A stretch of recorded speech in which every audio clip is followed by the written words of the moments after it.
نجم سیٹھی کی نہ اس کا کوئی لینا نہ دینا اس پورے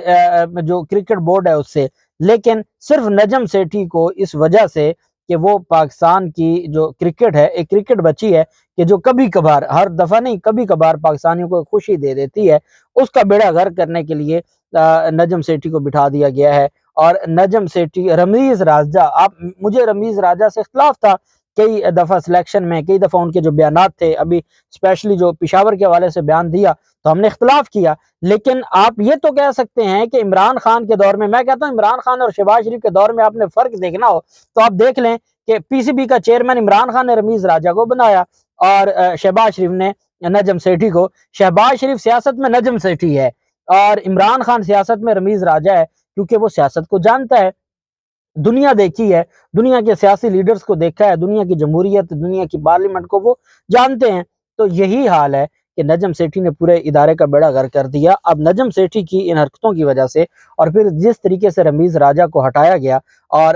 صرف 5 ارب روپے ایک سال میں پی سی بی نے کما کے ریاست کو دیا ہے۔ ایک سال میں رمیز راجہ کے دور میں پی سی بی نے پاکستان کو 5 ارب روپے کما کے دیا ہے، جو ہمیشہ پیسے لگتے تھے، آتا کچھ نہیں تھا۔ اور پھر پی ایس ایل کو جس طریقے سے کامیاب کیا ہے تو اس کو ہٹایا گیا، اور ہٹایا کیسے گیا؟ ایک ٹویٹ کر کے نجم سیٹھی نے، جو نجم سیٹھی ہمارے اداروں کا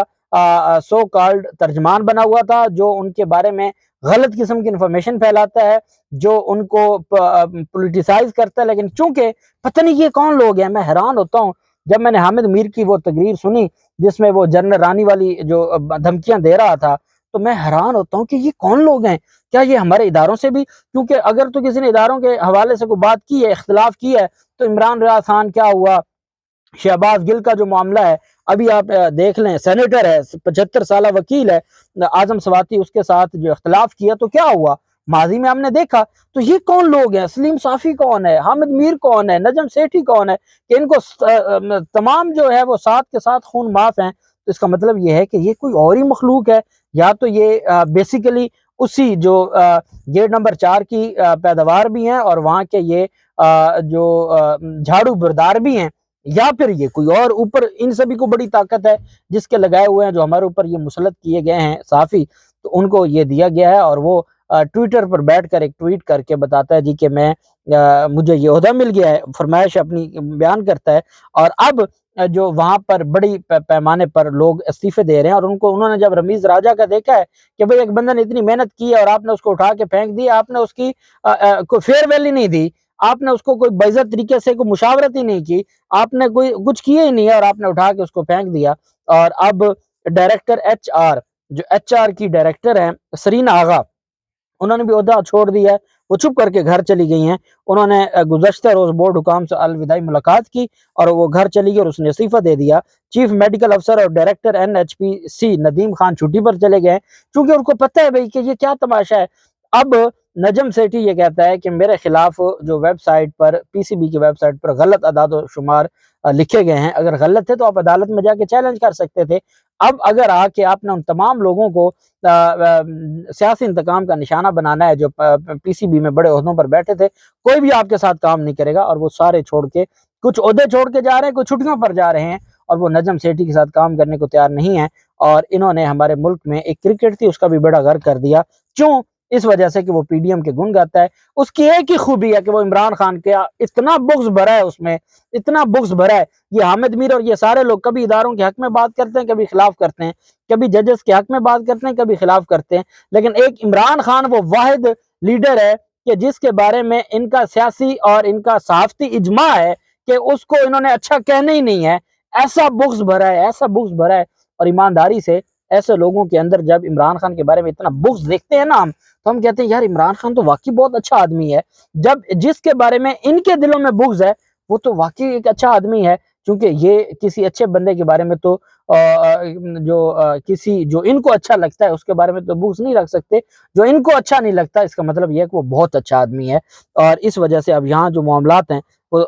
پی سی بی کی جانب سے، اور یہ آج ہی یہ انہوں نے عہدے چھوڑے ہیں اور عہدے چھوڑ کے یہ جا رہے ہیں، اور یہ پی سی بی کے ساتھ مزید نہیں چلنا چاہتے۔ کیوں نہیں چلنا چاہتے؟ اس کی وجہ آپ کے سامنے ہے کہ نجم سیٹھی کو بٹھا دیا گیا۔ دوسری جانب عمران خان کے خلاف اس امپورٹڈ حکومت کے پاس کچھ بھی نہیں تھا سوائے توشہ خانہ کی ایک گھڑی کے نا، کچھ بھی نہیں تھا۔ اچھا یہ وہ مزے کی گھڑی ہے جو یہ بار بار بیچ چکے ہیں، جس کے اوپر بار بار یہ سارا معاملہ کر چکے ہیں، لیکن وہ گھڑی پھر بھی گھڑی ہے، اور اس گھڑی کو لے کر یہ انہوں نے ایک تماشا کھڑا کیا ہوا ہے۔ اب ہوا یہ کہ لاہور ہائی کورٹ میں جب درخواست دائر کی گئی تو لاہور ہائی کورٹ نے کہا کہ توشہ خانہ کا سارا ریکارڈ لے کر ہیں۔ ان کے وکیل نے کہا جی وہ خفیہ ریکارڈ عدالت کا لے آئیں نا آپ، خفیہ کون سا ریکارڈ ہوتا ہے، لے آئیں ادھر اور آپ ہمیں دکھائیں، ہم دیکھیں گے اور پھر اس کے بعد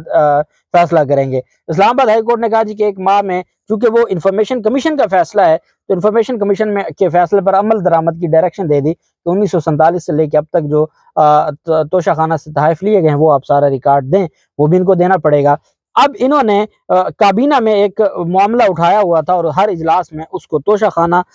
تحقیقات کا جو معاملہ تھا اس پر جو ہے وہ ایک ایجنڈا رکھا ہوا تھا۔ توشہ خانہ تحقیقات پیش رفت کے نام سے ایک ایجنڈا تھا جو کابینہ کے اجلاس میں انہوں نے رکھا ہوا تھا۔ آج جب وفاقی کابینہ کا اجلاس ہوا ہے، 8 نکاتی ایجنڈا تھا، اس میں توشہ خانہ تحقیقات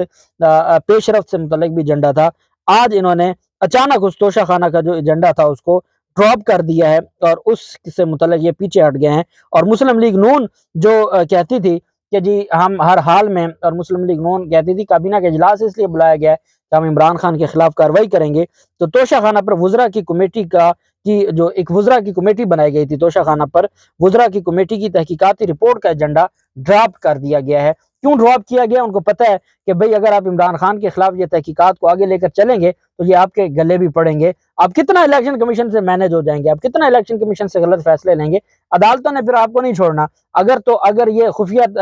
تفصیلات تھیں تو پھر آپ عمران خان کی بھی نہ کرتے۔ جب آپ نے عمران خان کے بارے میں پوری قوم کو ایک ہی بیانیہ دیا ہے کہ وہ توشہ خانہ میں اس نے گھڑی اٹھائی ہے،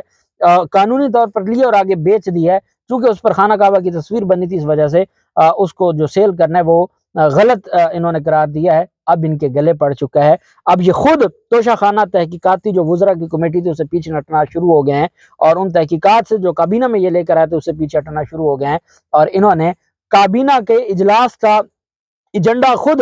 انہوں نے شیئر کر کے اور پھر اس کو ڈراپ کیا ہے۔ کیوں ڈراپ کیا ہے؟ ان کو پتہ ہے کہ بھئی یہ معاملہ اب ان کے گلے پڑے گا، ان کو بھی جواب دینا پڑے گا۔ اور ایک بات میں ان کو بتا دوں کہ آپ کا عمران خان کے خلاف پورا کیس ہی توشہ خانہ کا ہے، اگر آپ پیچھے ہٹیں گے تو سارے کیس پیچھے ہو جائیں گے، اور پھر عدالتیں بھلے آپ کا بڑا تگڑا قسم کا تعلق ہے، لیکن پھر بھی انہوں نے کہیں نہ کہیں اپنی فیس سیونگ کرنی ہوتی ہے، وہ اتنا تباہی نہیں ہونے دیں گے۔ اور اب تو عوام کی عدالت سب سے بڑی عدالت ہے جس سے یہ بھاگ رہے ہیں، اور یہ بھاگ نہیں سکیں گے، الٹیمیٹلی ان کو عوام کی عدالت میں جوتے کھانے پڑیں گے۔ اللہ پاک پاکستان کا حامی و ناصر ہو۔ بہت شکریہ، اللہ حافظ، پاکستان زندہ باد۔